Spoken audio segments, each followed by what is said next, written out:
নমস্কার বন্ধুরা, আজ একটি অতি প্রয়োজনীয় বিষয় নিয়ে আপনাদের সামনে আলোচনা করতে আসলাম। শ্রাবণ মাস পড়ে গিয়েছে। মহাদেবের ইচ্ছায় পূর্ণ হয় না এমন কোনো কিছু হতে পারে না। আর শ্রাবণ মাসটাকে আপনি কাজে লাগান, দেখবেন আপনার জীবনের এমন কোনো কিছু থাকতে পারে না ন্যায্য দাবি যা উনি পূরণ করেন না। যাই হোক, আজকে সে বিষয় নিয়ে আলোচনা করব।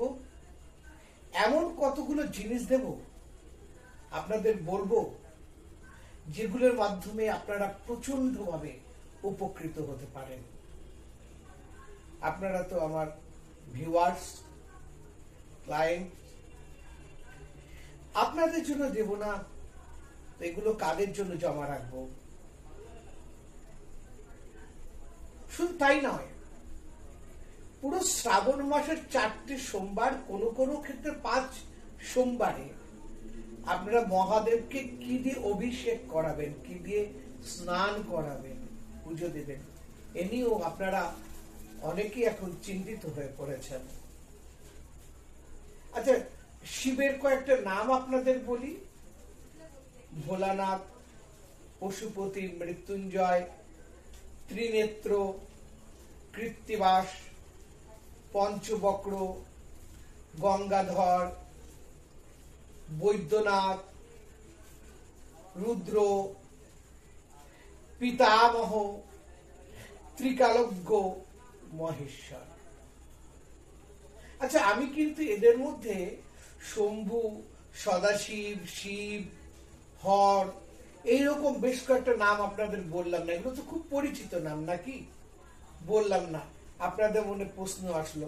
আসলে এগুলো হচ্ছে কিন্তু এগুলো একাদশ রুদ্রের মধ্যে নাম, তাই এগুলো নাম আমি বলিনি। মহাদেব বাংলা মাসের এক একটা মাসে এক একটা নামে লোকের কাছে পূজা পেতে খুব ইচ্ছা প্রকাশ করেন, খুব প্রসন্ন হন সেই নামে। যেমন আমি বলতে পারি, এই শ্রাবণ মাসে উনি শূলপাণি নামে খুব পূজিত হন। শিব, ভোলানাথ, মহাদেব, এগুলোর তুলনায় আপনি যখন ওনাকে পুজো করবেন, শূলপাণি নামে পুজো করুন, প্রচন্ড খুশি হবেন। যেমন চৈত্র মাসে উনি ভৈব বা ভোজনাথ নামে ডাকলে খুবই খুশি হন। এই যে শূলপাণি, তাকে পুজো দিতে হয় শ্রাবণ মাসে কি দিয়ে?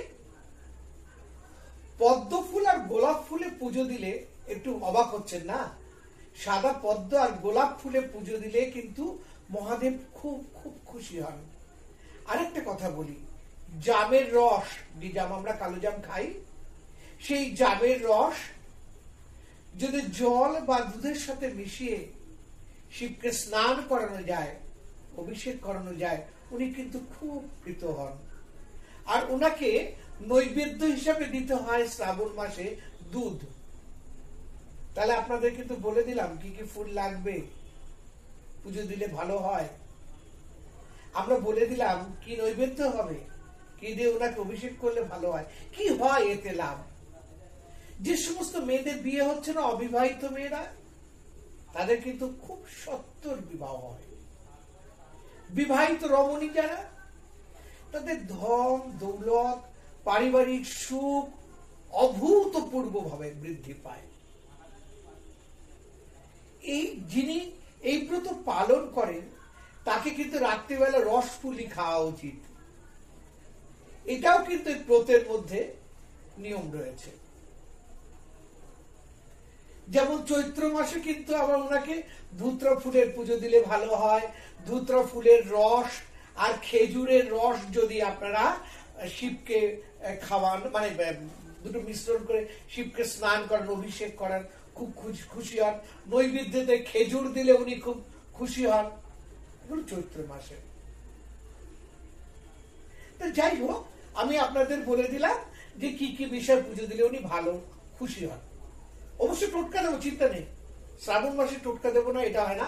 আপনাদের এক্ষেত্রে বলে রাখি, এখন আপনাদের বলবো কোন মানে প্রতি সপ্তাহের সোমবারে, প্রথম সোমবার, দ্বিতীয়, তৃতীয়, চতুর্থ সোমবারে কি কি দিয়ে শিবের পুজো দিতে হয়।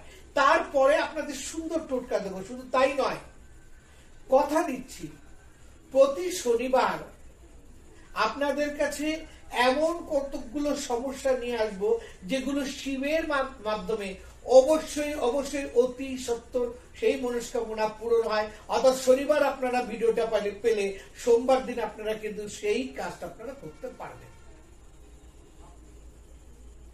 তাহলে এখন আপনাদের বলে দিই কোন সপ্তাহে কি দিয়ে পুজো করলে ভোলানাথ অতিশয় সন্তুষ্ট হন। প্রথম সোমবারে আপনারা 1 মুঠো আতপ চাল দেবেন।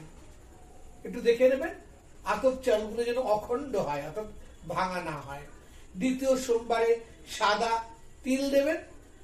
তৃতীয় সোমবারে গোটা মুগ দেবেন। চতুর্থ সোমবারে জব দেবেন। প্রত্যেকটা কিন্তু 1 মুষ্টি করে দেবেন। কোন বছর যদি পঞ্চম সোমবার এসে যায় তখন কিন্তু তাকে ছাতু দিয়ে পুজো অবশ্যই দিতে হয়। এগুলো বলে দিলাম। এবার প্রতি সপ্তাহে বলেছি একটা করে টোটকার জন্য দেবো সোমবারের জন্য। এবার বলছি, ধরুন যে সমস্ত ছাত্রছাত্রীরা পরীক্ষা দেবে বা যারা উচ্চ শিক্ষা করছে,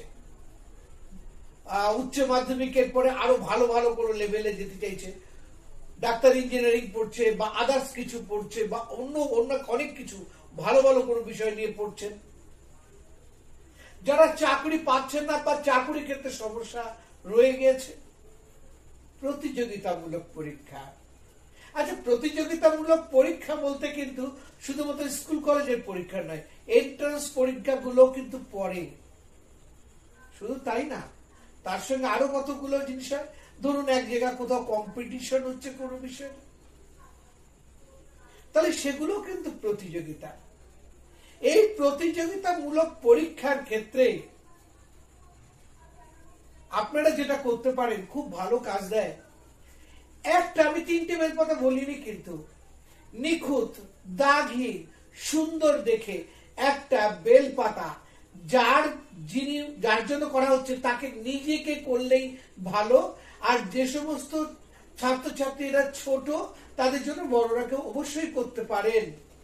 শিবের মাথায় দিয়ে একটা বেলপাতা নিজের মনস্কামনা জানান এবং অবশ্যই দুধ গঙ্গা জল তো দেবেনই, তার সঙ্গে আমি যা যা বলেছি সেগুলোকে দিয়েও কিন্তু শিবকে অভিষেক অবশ্যই করাবেন।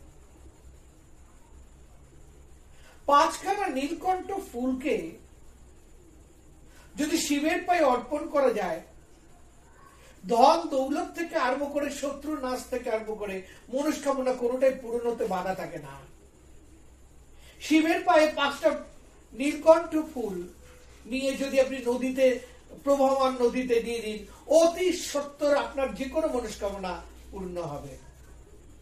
পরীক্ষা দিতে যাচ্ছেন, কোনো কাজ এগোচ্ছে না, সে ব্যাপারে যাচ্ছেন, ভাগ্য বারবার বিড়ম্বনায় পড়ছে, 5খানা নীলকণ্ঠ শিবের পায়ে রাখুন এই শ্রাবণ মাসে, আর সেটাকে নিয়ে সেই কাজে চলে যান। আর ফিরে এসে আমাকে জানান কমেন্টস করে কতটা উপকার পেয়েছেন আপনারা। আজ কিন্তু এই পর্যন্তই আপনাদের দিলাম।